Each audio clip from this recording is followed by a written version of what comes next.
India and China are currently the largest single buyers of Russian crude oil. Both countries now account for 2/3 of all crude exports by sea from Russia, with China also receiving at least half of all crude exports via pipeline. And from a very low base, at the beginning of the year, India's imports of Russian oil have skyrocketed, reaching a peak in June and July, and largely maintaining these levels through November.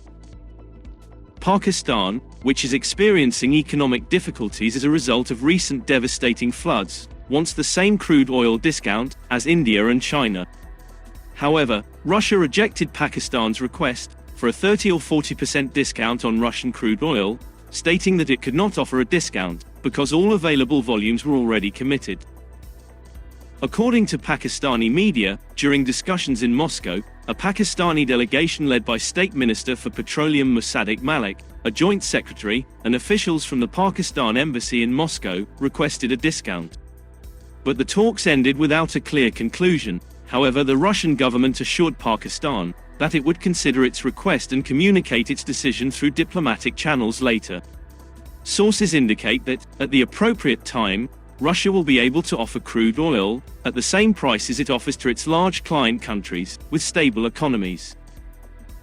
On November 29th, a Pakistani delegation flew to Moscow for a 3-day meeting with Russian officials to discuss the possibility of importing crude oil at a lower price, as well as payment options and shipping costs.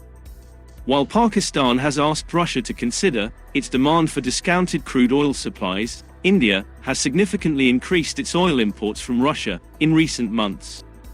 India's imports from the Middle East fell 16.2% to about 2.2 million barrels per day in August, while imports from Russia increased 4.6% to about 896,000 barrels per day in September. Today, the Indian government's intentions are economic, rather than political. It has to source oil from where it is cheapest.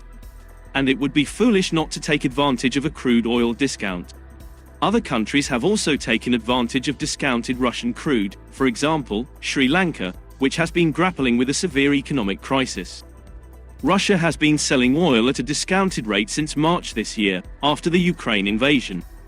While China's purchases of Russian oil have fluctuated this year, falling in February at the start of Russia's invasion of Ukraine, but then rising significantly in the following months. In March, China and India's combined oil imports from Russia surpassed those of the EU's 27 member states. India typically imports 2 to 5% of its crude from Russia, which is roughly the same amount as the US did prior to the announcement of a total ban on Russian energy products. India imported only 12 million barrels of Russian crude in 2021, with the vast majority of its oil coming from Iraq, Saudi Arabia, the UAE, and Nigeria. The US government had been critical of these purchases, but it has now stated that it accepts India's right to continue purchasing discounted Russian oil. The US has also stated unequivocally that it has no objections to Pakistan importing Russian crude oil, claiming that no sanctions against Russian energy exports to other countries are currently in place. A US State Department official was quoted in the paper as saying, "We recognize the pressure on governments to secure affordable fuel supplies. We have been very clear that each country will have to make its own choices, based on its own circumstances, in terms of energy imports," the official added. However, the spokesperson warned that Russia's actions in Ukraine and Europe have shown that it was not a reliable supplier of energy, adding that the US continues to encourage steps to reduce long-term dependence on energy supplies from Russia. The European Union was recently unable to reach a unanimous decision on whether or not to approve a price cap on Russian oil. It has been a point of contention among EU governments as to what the cap should be. This price cap is the West's attempt to punish Russia for its invasion of Ukraine by eliminating its oil income, while preventing a catastrophic rise in oil prices around the world. Although Russia's invasion of Ukraine prompted widespread international condemnation and the imposition of sanctions designed to drain the country's coffers, but revenues from fossil fuels and oil and gas exports have been very profitable for Russia.